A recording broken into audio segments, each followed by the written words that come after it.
السلام علیکم، بسم اللہ الرحمن الرحیم۔ جی سیکنڈ ایئر اسٹوڈنٹس، اس ویڈیو میں آپ کو بروک فیلڈ اسکول کے بارے میں بتاؤں گی۔ یہ چیپٹر نمبر 2 کی سمری ہے اور اس میں ہمیں بروک فیلڈ کے بارے میں بتایا گیا کہ بروک فیلڈ اسکول کیسا تھا۔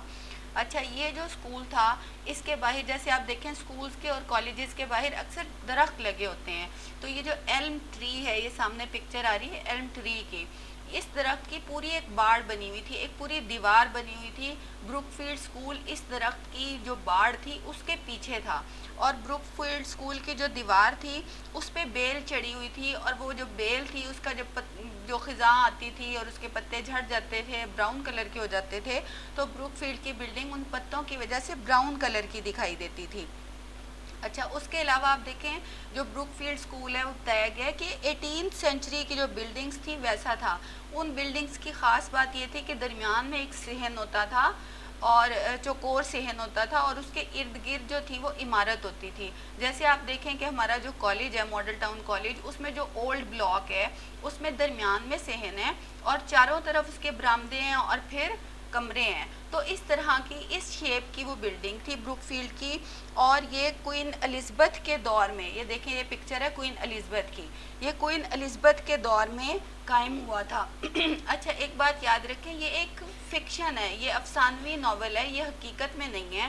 تو آپ یہ دیکھ لیں کہ لیکن جو کیریکٹرز بتائے گئے ہیں جیسے کوئین کا یا کنگ کا جو، وہ ریئل کیریکٹرز ہیں۔ تو یہ کوئین الزبتھ کی پکچر ہے آپ کے سامنے۔ اس کوئین الزبتھ کے دور میں اس کو اسکول کو قائم کیا گیا تھا، اور یہ ایک گرامر اسکول تھا، لیکن یہ اتنا مشہور نہیں ہوا جتنا کہ اس دور کا ایک اور اسکول ہیرو مشہور ہو گیا تھا۔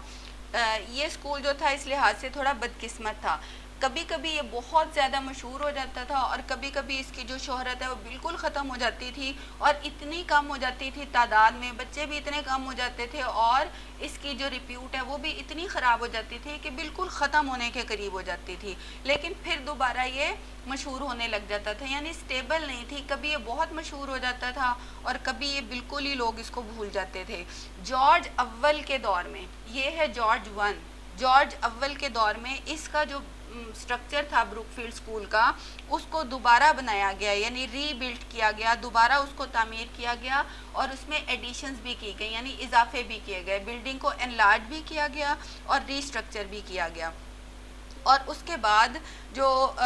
کوئین وکٹوریہ کا جو دور تھا، یہ دیکھیں جو گول مٹول سی کوئین ہے، یہ کوئین وکٹوریہ ہے۔ اس کے دور میں جو اسکول جو تھا وہ بہت زیادہ زوال پذیر ہو گیا تھا، تعداد میں بھی اور شہرت کے حساب سے بھی۔ اور ویدر بائی جو مسٹر چپس کا پہلا ہیڈ ماسٹر تھا جس نے مسٹر چپس کا انٹرویو کیا تھا، وہ 1840 میں اس اسکول میں آیا تھا، اور اس نے اس کی ریپیوٹ کو بہت زیادہ امپروو کیا تھا، یہ بہت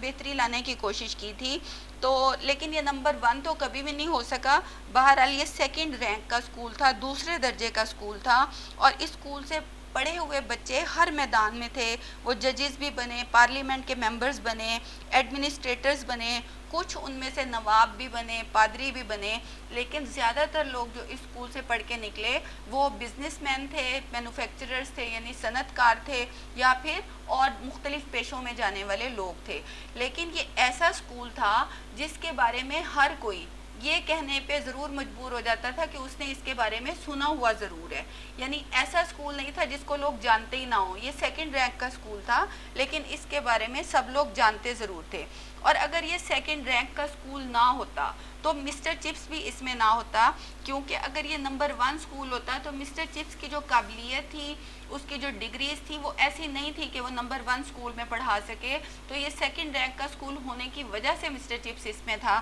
اور مسٹر چپس کو بھی شروع میں تو وہ بہت اپنے ایمبیشیس تھا، اور وہ چاہتا تھا کہ وہ کسی اچھے اسکول میں چلا جائے، کسی اسکول کا ہیڈ ماسٹر بن جائے یا پھر سینئر ٹیچر بن جائے، لیکن جب اس نے یہاں پڑھایا، 10 سال اس نے یہاں گزارے، تو اس کو لگا کہ نہیں، وہ یہاں پہ بالکل ٹھیک ہے، کیونکہ ایک تو اس کی ڈگریز اچھی نہیں تھی، دوسرے اس کا ڈسپلن بہت اچھا نہیں تھا، اور تیسری بات اس کے کوئی فیملی کنیکشنز بھی نہیں تھے، اس کی کوئی اپروچ بھی نہیں تھی کہ وہ کسی اسکول کا، اچھے اسکول کا ہیڈ ماسٹر لگ جاتا یا سینئر ٹیچر لگ جاتا۔ تو 10 سال یہاں پہ گزارنے کے بعد اس کو لگا کہ نہیں، وہ ٹھیک ہے، وہ اسی اسکول میں ٹھیک ہے، اور جب 40 سال کی عمر میں اس کو یہ سکون آ گیا کہ وہ جہاں ہے ٹھیک ہے، اور 50 سال کی عمر میں مزید 10 سال گزرنے کے بعد وہ سٹاف کا سینئر ممبر بن گیا تھا، یعنی اس کو رسپیکٹ ملنی شروع ہو گئی تھی، اور 60 سال کی عمر میں وہ اتنا سینئر ہو گیا تھا کہ وہ خود ہی بروک فیلڈ بن گیا تھا، یعنی ہر اہم معاملے میں اس کی رائے جو تھی وہ بہت قیمتی ہوتی تھی، بہت اہم ہوتی تھی، اور اس کو جو بروک فیلڈ کے ڈنرز ہوتے ہیں، اولڈ اسٹوڈنٹس کے جو ڈنرز ہوتے ہیں، ان میں اس کو ایز اے چیف گیسٹ بلایا جاتا تھا، اور یعنی کہ اس کی ویلیو جو تھی 60 سال کی عمر میں کافی زیادہ ہو گئی تھی۔ پھر 1913 میں 1913 میں وہ ریٹائر ہوا، جب وہ 65 سال کا ہو گیا، 65 ایئرس کی ایج میں وہ ریٹائر ہوا، اور جب ریٹائر ہوا تو اس کو اسکول کی طرف سے ایک چیک ملا، اور ایک میز ملی لکھنے کے لیے، رائٹنگ ٹیبل ملی، اور ایک کلاک ملا۔